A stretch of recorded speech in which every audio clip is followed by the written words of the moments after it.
Bismillahirrahmanirrahim.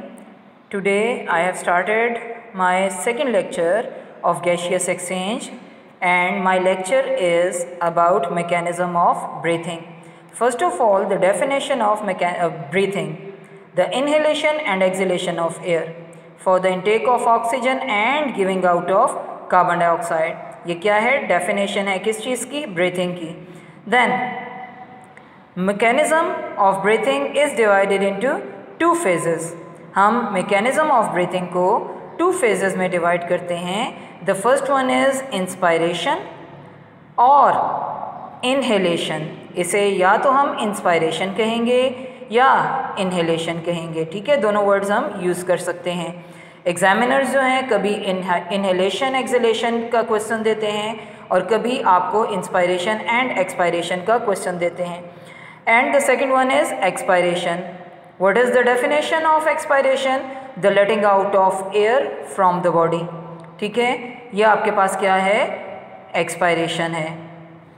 Now detail of these topics. The first one, inspiration.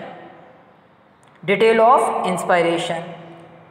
When we inhale air, जब हम सांस लेते हैं, ठीक है, तो हमारे अंदर हमारे पास बेसिक हमारा जो पर्पज़ है that is the intake of oxygen. हमने क्या करना है? ऑक्सीजन को इनटेक करना है. तो इसमें ड्यूरिंग द इंस्पिरेशन जो बॉडी में फ़िज़िकल चेंजेस आती हैं वो क्या हैं, ये हम वन बाय वन डिस्कस करेंगे. फर्स्ट ऑफ ऑल बच्चे, द कॉमन एग्जांपल या practically if I say that inhale, आप इनहेल करो एयर को. जब एयर इनहेल करोगे तो हमारी बॉडी में जो चेंजेस आएंगी तो वो जो क्लियरली हमें नज़र आएंगी उसमें first of all the volume of the chest cavity, यानी हमारा जो चेस्ट कैविटी है, हमारी जो चेस्ट कैविटी है ये रेज होती है, बाहर की तरफ आ जाती है. ठीक है, सो द चेस्ट कैविटी में क्या चेंजेस आ गई? Volume of chest cavity increases. Volume क्या हो गया? इंक्रीज़ हो गया. फिर क्या है आपके पास? Rib cage. रिब केज क्या चीज़ है? रिब मीन्स पसली, केज हम बेसिकली पिंजरे को कहते हैं. तो यहाँ पे कौन सा पिंजरा आ गया? यहाँ पे हमारे पास जो रिब केज है, it means that in ribs ने कवर किया है हमारे डिफरेंट ऑर्गन्स को. कौन से ऑर्गन्स हैं? The vital organ heart. Heart is placed in our chest cavity. Lungs are placed in our chest cavity. ठीक है बच्चे, तो ये हमारे पास क्या है? ये हमारे पास रिब केज है.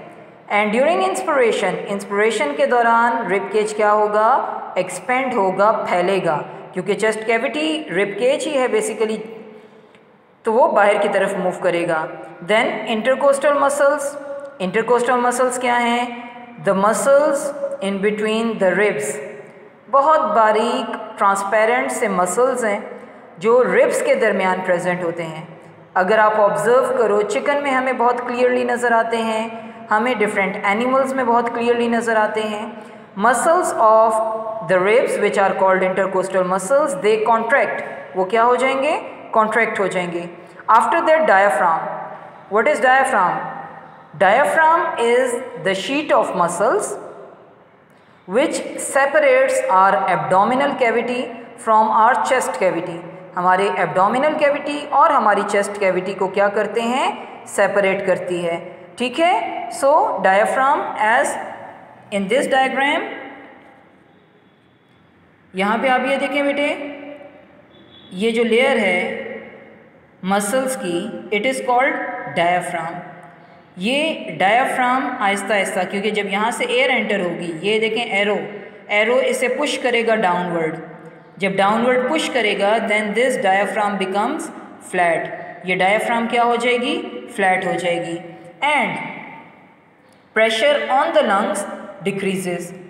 लंग्स पे प्रेशर डिक्रीज हो जाएगा. अब क्वेश्चन ये होता है जो जनरली हमारे माइंड में आता है, वो ये आता है कि जब हम सांस ले रहे हैं, एयर बॉडी में एंटर हो रही है, तो प्रेशर तो लंग्स पे इंक्रीज होना चाहिए, ये डिक्रीज क्यों हो जाता है? बिकॉज जैसे ही ऑक्सीजन एंटर होती है हमारे लंग्स में, फ़ौरन ये ऑक्सीजन मूव करेगी इन कैपिलरीज. कैपिलरीज में मूव करने के बाद हमारे सर्कुलेटरी सिस्टम में ऐड होके ये मूव कर जाती है towards our heart. By means of pulmonary क्या चीज़, आर्टरी या vein, by means of pulmonary vein. ठीक है, which carry a vein which carry pulmonary vein is that vein which carry oxygenated blood from the lungs to the heart. ठीक हो गया बच्चे, it's about inspiration. Now the next one is expiration, the letting out of air for the release of carbon dioxide is called expiration. अब यहाँ पे आप ये देखें, तमाम प्रोसेसेस, तमाम जो 5 स्टेप्स हैं वो एक दूसरे के ऑपोजिट जा रहे हैं। इंस्पिरेशन में क्या था, चेस्ट कैविटी इंक्रीज है, यहाँ पे वो अपनी ओरिजिनल पोजीशन पर आ जाती है, so volume of chest cavity decreases. Rib cage goes downward towards its original position.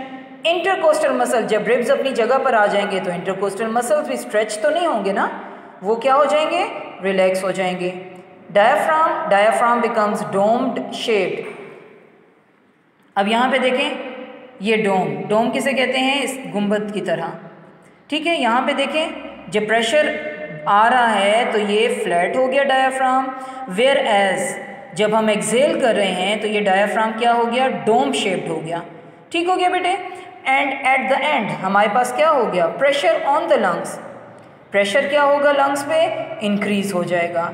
ठीक है, नाउ दीज 5 हेडिंग्स, अगर आप इन 5 हेडिंग्स को याद करो तो आपके लिए ये क्वेश्चन याद करना बहुत आसान हो जाता है, आप लोगों को कोई भी प्रॉब्लम नहीं होती। सो अगर हम लोग यहाँ पे से कंपैरिजन की फॉर्म में लिखें, क्योंकि ये क्वेश्चन हमारे पास समटाइम्स एक्सप्लेनेशन की फॉर्म में आता है एंड समटाइम्स डिफ्रेंशिएट की फॉर्म में आता है। साइड बाय साइड आप देखें डायग्राम, और डायग्राम प्रैक्टिस में अगर आपके पास जो है, अगर आपको पता है कि डायग्राम हमारी जो है परफेक्ट है और हम डायग्राम्स के थ्रू इजीली एक्सप्लेन कर सकते हैं, तो डायग्राम्स के साथ साथ देखो, first of all we will start from the definition. Definition क्या है, इनहेलेशन हेडिंग है और inspiration. The intake of air, intake कर रहे हैं हम एयर को, ठीक है, ये होगी आपकी डेफिनेशन। द फर्स्ट पॉइंट क्या हो गया आपके पास, definition. The taking in of air for the intake of oxygen is called inspiration. फिर आपके पास आ जाता है इसका मैकेनिज्म। उसके बाद सबसे पहले हमारा chest cavity. Chest cavity in the case of inspiration chest cavity increase हो रही है, but in the case of expiration chest cavity decrease हो रही है। Volume of, sorry chest cavity नहीं, volume of chest cavity decrease. Rib cage expand होगा in the case of inhalation, but in the case of exhalation rib cage क्या हो जाएगा, contract हो जाएगा। Intercostal muscles during inspiration, intercostal muscles क्या होंगे, contract होंगे।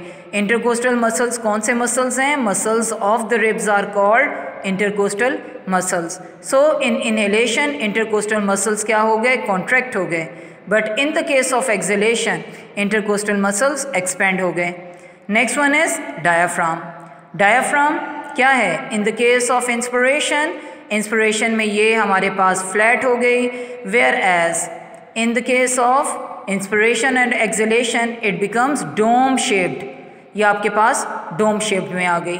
ठीक है, एंड एट द लास्ट में हमारे पास क्या है, प्रेशर ऑन द लंग्स पे प्रेशर डिक्रीज होगा, कम होगा during inhalation, but during exhalation और expiration pressure on the lungs increases, जिसकी वजह से प्रेशर ज़्यादा होने की वजह से क्या होगा, कार्बन डाइऑक्साइड हमारी बॉडी से रिलीज़ आउट हो जाएगी, और जब कार्बन डाइऑक्साइड हमारी बॉडी से रिलीज़ आउट हो जाएगी तो हमारी बॉडी में दोबारा से स्पेस, यानी हम दोबारा इनहेलेशन करेंगे, और ये continuous process inhalation and exhalation, आप ये देखें it is a continuous process जो हमारा साइड बाय साइड चलता रहता है, जो कभी भी ख़त्म नहीं होता। और अगर ये कुछ टाइम पीरियड के लिए इसकी स्पीड इनहेलेशन एक्सहेलेशन की कम हो जाए तो इसका अफेक्ट हमारे लंग्स पर भी होता है। ठीक है, it's all of mechanism of breathing and it is our second lecture of chapter number 10. Inshallah on Wednesday I will upload my third lecture on this channel. Thank you so much.